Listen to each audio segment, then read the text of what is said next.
Gaza മുനമ്പിൽ തുടരുന്ന Israel ആക്രമണങ്ങളും അതിനെ തുടർന്നുണ്ടാകുന്ന മാനുഷിക പ്രതിസന്ധികളും ആഗോള സമൂഹത്തിന്റെ ശ്രദ്ധ പിടിച്ചുപറ്റിയിരിക്കുന്നു. പതിറ്റാണ്ടുകളായി സംഘർഷഭരിതമായ ഈ പ്രദേശം ഇപ്പോൾ പൂർണ്ണമായ ഒരു മാനുഷിക ദുരന്തത്തിന്റെ വക്കിലാണ്. ഭക്ഷണം, വെള്ളം, മരുന്ന്, വൈദ്യുതി എന്നിവയുടെ ക്ഷാമം, കൂട്ടപലായനങ്ങൾ, വർദ്ധിച്ചുവരുന്ന മരണസംഖ്യ എന്നിവയെല്ലാം ഗാസയിലെ സ്ഥിതിഗതികളെ കൂടുതൽ വഷളാക്കുകയാണ്. ഭക്ഷ്യവസ്തുക്കൾക്കായി കാത്തുനിൽക്കുന്ന സാധാരണക്കാർക്ക് നേരെ ഇസ്രയേൽ സൈന്യം വെടിയുതിർത്തുവെന്ന റിപ്പോർട്ടുകൾ ഗാസയിലെ ഭീകരമായ അവസ്ഥയുടെ നേർചിത്രമാണ്. ഈ സംഭവത്തിൽ 71 പേർ കൊല്ലപ്പെടുകയും 200-ലധികം പേർക്ക് പരിക്കേൽക്കുകയും ചെയ്തുവെന്നത് ഞെട്ടിക്കുന്ന യാഥാർത്ഥ്യമാണ്. സഹായ വിതരണ വാഹനങ്ങൾ കാത്തുനിന്ന നിരായുധരായ ജനക്കൂട്ടത്തിന് നേരെ നടന്ന ഈ ആസൂത്രിത വെടിവെപ്പ് അന്താരാഷ്ട്ര നിയമങ്ങളുടെ ലംഘനമാണോ എന്ന ചോദ്യം ഉയർത്തുന്നുണ്ട്.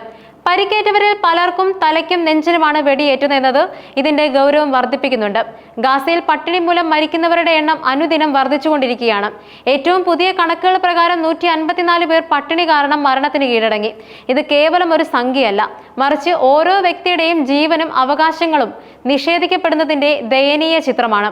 ലോകത്തിലെ ഏറ്റവും വലിയ തുറന്ന ജയിലാണ് ഗാസ എന്നത് പലരും വിശേഷിപ്പിക്കുന്നുണ്ട്. അവിടുത്തെ ജനങ്ങൾ ഒരു ഉപരോധത്തിന് കീഴിൽ ദുരിതം അനുഭവിക്കുമ്പോൾ അവശ്യ വസ്തുക്കൾ പോലും നിഷേധിക്കപ്പെടുന്നത് ഗുരുതരമായ മനുഷ്യാവകാശ ലംഘനമാണ്. അമേരിക്കൻ പങ്കാളിത്തത്തോടെ ഇസ്രയേൽ നടപ്പാക്കുന്ന ഗാസ ഹ്യൂമാനിറ്റേറിയൻ ഫൗണ്ടേഷൻ വഴിയുള്ള ഭക്ഷ്യവിതരണം പോലും സുരക്ഷിതമല്ലാത്ത സാഹചര്യത്തിലാണ്. സഹായം എത്തിക്കാൻ ശ്രമിക്കുന്നവർക്ക് നേരെ ആക്രമണങ്ങൾ ഉണ്ടാക്കുന്നുവെന്നത് സഹായ പ്രവർത്തനങ്ങളെ കൂടുതൽ ദുഷ്കരമാക്കുന്നു.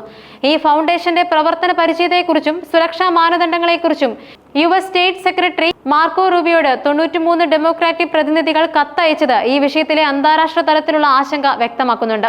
സഹായ പ്രവർത്തനങ്ങൾ രാഷ്ട്രീയവൽക്കരിക്കപ്പെടാതെ യഥാർത്ഥത്തിൽ ആവശ്യമുള്ളവരിലേക്ക് എത്തുന്നുവെന്ന് ഉറപ്പാക്കേണ്ടത് അത്യാവശ്യമാണ്. ഇത്തരം സാഹചര്യങ്ങളിൽ അന്താരാഷ്ട്ര നിയമങ്ങളും യുദ്ധ നിയമങ്ങളും പാലിക്കപ്പെടേണ്ടത് സാധാരണക്കാരെ ലക്ഷ്യം വെക്കുന്നത് യുദ്ധക്കുറ്റമായി കണക്കാക്കപ്പെടുന്നു. ഗാസയിൽ നടക്കുന്നത് ഒരു യുദ്ധമാണെങ്കിൽ പോലും മാനുഷിക പരിഗണനകൾക്ക് പ്രാധാന്യം നൽകേണ്ടതുണ്ട്. ഗാസയിലെ സ്ഥിതിഗതികൾ പരിഹരിക്കുന്നതിന് വിവിധ നയതന്ത്ര നീക്കങ്ങൾ നടന്നുവരുന്നുണ്ട്. വെടിനിർത്തൽ ചർച്ചകൾ പുരോഗമിക്കുന്നുണ്ടെങ്കിലും ഗാസയിൽ പൂർണ്ണതോതിൽ സഹായം ഉറപ്പാക്കാതെ വെടിനിർത്തലിന് തയ്യാറല്ലെന്ന് ഹമാസ് നിലപാട് എടുക്കുന്നത് ചർച്ചകളെ കൂടുതൽ സങ്കീർണമാക്കുന്നു.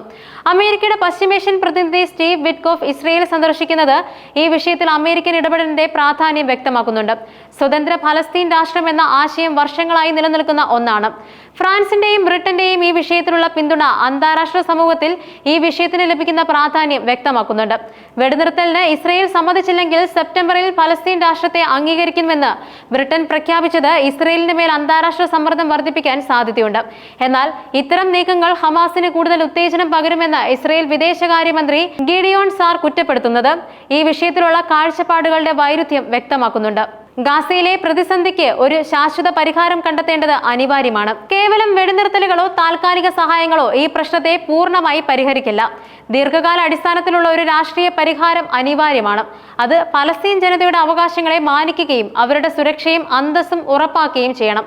അന്താരാഷ്ട്ര സമൂഹം ഈ വിഷയത്തിൽ കൂടുതൽ ശക്തമായ നിലപാടുകൾ സ്വീകരിക്കേണ്ടതുണ്ട്. പ്രത്യേകിച്ചും മാനുഷിക സഹായം തടസ്സമില്ലാതെ എത്തുന്നുവെന്നും യുദ്ധക്കുറ്റങ്ങൾ നടക്കുന്നില്ലെന്ന് ഉറപ്പാക്കാനും. ഗാസയിലെ ജനങ്ങൾ അനുഭവിക്കുന്ന ദുരിതങ്ങൾ ലോക മനസാക്ഷിയെ ഉണർത്തേണ്ടതാണ്. പട്ടിണിയും മരണവും ഒരു ജനതയുടെ വിധി നിർണ്ണയിക്കുന്ന അവസ്ഥ ഒരു പരിഷ്കൃത സമൂഹത്തിന് അംഗീകരിക്കാൻ കഴിയില്ല.